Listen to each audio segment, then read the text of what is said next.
Hi gas. So ఈ వీడియోలో ఏంటంటే మనము టైప్స్ ఆఫ్ మెటీరియల్స్ గురించి డిస్కస్ చేయబోతున్నాం. సో ఏపీసీఈ ఎగ్జామ్కి సంబంధించిన వీడియో ఇది, strength of materials. So types of materials గురించి మనం డిస్కస్ చేసుకుంటే మొదటగా మనకి డక్టిలిటీ అంటే ఏంటి, మాల్యబిలిటీ అంటే ఏంటి, అండ్ బ్రిటిల్ మెటీరియల్స్ అంటే ఏంటి, ఎలాస్టిక్ మెటీరియల్స్ అంటే ఏంటి. సో ఇవన్నీ కూడా మనము ఈ వీడియోలో డిస్కస్ చేయబోతున్నాం. ముందుగా ఏంటంటే ductile materials or ductility. So ఏవైతే మెటీరియల్స్ మనకి స్ట్రెస్ అప్లై చేసినప్పుడు, లైక్ టెన్సైల్ స్ట్రెస్ అప్లై చేసినప్పుడు మనకి థిన్ షీట్స్గా థిన్ వైర్స్గా ఫామ్ అయ్యి తర్వాత బ్రేక్ అవుతాయో దాన్ని ఏమంటామంటే మనం డక్టైల్ మెటీరియల్స్ అంటాం. ఫర్ ఎగ్జాంపుల్ స్టీల్ రాడ్ తీసుకున్నాం అనుకోండి. స్టీల్ రాడ్ మన రెండు పక్కల మనం స్ట్రెస్ చేసినప్పుడు, టెన్సైల్ స్ట్రెస్ అప్లై చేసినప్పుడు వెంటనే ఫెయిల్ అవుతుంది.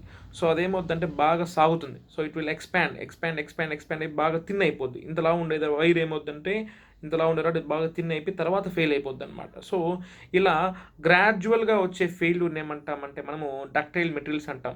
ఓకే, సో ఇటువంటి ఫెయిల్యూర్స్ వచ్చే మెటీరియల్స్ని ఏమంటామంటే మనము డక్టైల్ మెటీరియల్స్ అంటాం. ఫర్ ఎగ్జాంపుల్ స్టీల్ కానీ, ఐరన్ కానీ, copper, brass etcetera. So iron in the sense of నాకు ఏంటంటే జనరల్ ఐరన్, మళ్ళీ క్యాష్ ఐరన్ అనేది నాకు బ్రిటిల్ మెటీరియల్ అవుతుంది అనమాట. సో మామూలు మైల్ స్టీల్ రాడ్ అంటాం కదా, సో దానికి సంబంధించిన ఐరన్ మాత్రం డక్టైల్ మెటీరియల్స్ అని మనం పిలుస్తాం. బట్ క్యాస్ట్ ఐరన్ మాత్రం బ్రిటిల్ మెటీరియల్స్ కింద వస్తుంది అనమాట, రైట్. సో ఇవి డక్టైల్ మెటీరియల్స్ అంటే. So materials which can be rolled into small wires, small cross section of area wires.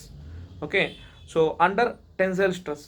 So tensile stress apply చేసినప్పుడు ఏవైతే మనకి ఏరియా కాస్త తగ్గిపోయి స్మాల్గా అయిపోతుందో, ఎక్స్పాండ్ అవుతుందో, ఇటువంటి టైప్ ఆఫ్ మెటీరియల్స్ని ఏమంటామంటే మనము డక్టైల్ మెటీరియల్స్ అంటాం.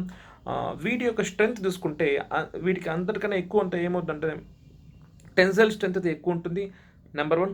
తర్వాత మోడరేట్ ఇన్ కంప్రెషన్, అంటే సెకండ్ స్టేజ్లో ఏముంటుందంటే కంప్రెసివ్ స్ట్రెంత్ ఉంటుంది. And weak in shear. So ductile మెటీరియల్స్కి ఫస్ట్ నెంబర్ 1 హైయెస్ట్ స్ట్రెంత్ దేంట్లో ఉంటుందంటే టెన్సైల్ స్ట్రెంత్ ఉంటుంది ఎక్కువ, తర్వాత కంప్రెషన్లో moderate and weak in shear. So ఈ 3 ఆర్డర్ గుర్తుపెట్టుకోండి. So they are good in tension, moderate in compression, weak in shear. TCS, T greater than, C greater than S. So ఇది ductile materials గురించి మనం discuss చేసుకున్నాం. తర్వాత brittle materials గురించి వస్తే, so the materials which will fail suddenly under tension. Okay, so మనకి ఏమాత్రం warning ఇవ్వకుండా సడన్గా ఫెయిల్ అయిపోయింది అనుకోండి, దీని ఏమంటామంటే మనం బ్రిటిల్ మెటీరియల్స్ అంటాం. ఎగ్జాంపుల్ బ్రిక్స్ కానీ, కాంక్రీట్ కానీ, క్యాస్ట్ ఐరన్ కానీ, ఇవన్నీ ఏమవుతుందంటే సో మనం స్ట్రెస్ అప్లై చేసినప్పుడు ఏమవుతుంది, సడన్గా ఫెయిల్ అయిపోతాయి. సో మనకి ఎటువంటి వార్నింగ్స్ అయితే ఇవ్వవు. No expansion, not like that anything. Expansion అవ్వవు, క్రాస్ సెక్షన్ ఏదో తగ్గడం, ఇవన్నీ ఏముండదు అనమాట. So load they will fail suddenly. Load ఇంత ఏవైతే దాని కెపాసిటీ లోడ్ దాటింది అనుకోని సడన్గా ఫెయిల్ అయిపోతాయి అంతే. సో ఇటువంటి టైప్ ఆఫ్ మెటీరియల్స్ని ఏమంటాం మనము బ్రిటిల్ మెటీరియల్స్ అంటాం. సో ఇవి వచ్చేసి గుడ్ ఇన్ కంప్రెషన్ తీసుకోవడంలో ఎక్కువ దీనికి స్ట్రెంత్ ఉంటుంది. So good in compression and moderate in shear and weak in tension. So వీటికైతే మనం చూసుకున్నట్టయితే ఫస్ట్ కంప్రెసివ్ స్ట్రెంత్ ఎక్కువ ఉంటుంది, తర్వాత సెకండ్ ప్లేస్లో షియర్ స్ట్రెంత్ ఉంటుంది, థర్డ్ ప్లేస్లో టెన్షన్ ఉంటుంది. సో టెన్సైల్ స్ట్రెంత్ చాలా తక్కువ ఉంటుంది బ్రిటిల్ మెటీరియల్స్కి, రైట్. సో తర్వాత చూసుకున్నట్టయితే మనము డక్టిలిటీ డిస్కస్ చేస్తాం, బ్రిటిల్ మెటీరియల్స్ డిస్కస్ చేస్తాం. తర్వాత మ్యాలియబిలిటీకి వస్తే, మ్యాలియబిలిటీ కూడా ఇంచుమించు డక్టిలిటీ ఎలా అయితే డిఫైన్ చేసుకున్నామో అలానే మ్యాలియబిలిటీ కూడా డిఫైన్ చేస్తాం. మ్యాలియబిలిటీ ఏంటంటే the ability of material to undergo deformation under compression. Okay, so ductility ఏంటంటే మన టెన్సైల్ ఫోర్స్ వాడి ఒక మెటీరియల్ని మనం థిన్ వైర్స్గా తయారు చేస్తాం కదా, సో దాన్ని మనం డక్టిలిటీ అంటాం. అదే మ్యాలియబిలిటీ ఏంటంటే we can made into thin షీట్స్గా తయారు చేస్తాం. ఓకే, థిన్ షీట్స్గా తయారు చేస్తాం యూజింగ్ కంప్రెషన్ అంటే మొత్తం కంప్రెస్ చేస్తాం. డక్టిలిటీ అంటే లాగుతాం కాబట్టి వైర్ అవుతుంది, ఇదేమవుతుంది థిన్ షీట్స్ కంప్రెస్ చేస్తాం అనమాట అండర్ కంప్రెషన్. సో దీనికి కూడా స్ట్రెంత్ అయితే సేమ్ డక్టైల్ మెటీరియల్స్కి ఏ విధంగా స్ట్రెంత్ ఉంటుందో అదే ఆర్డర్లో అయితే దీనికి స్ట్రెంత్ ఉంటుంది.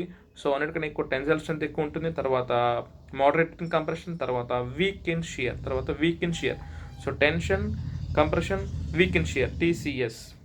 సో డక్టిలిటీకి, మ్యాలియబిలిటీకి మెటీరియల్స్ అనేది స్ట్రెంత్ ఆర్డర్ అనేది ఒకటే ఉంటుంది. డక్టిలిటీకి, మ్యాలియబిలిటీకి స్ట్రెంత్ ఆర్డర్ ఒకటే ఉంటుంది. Tension, compression, shear.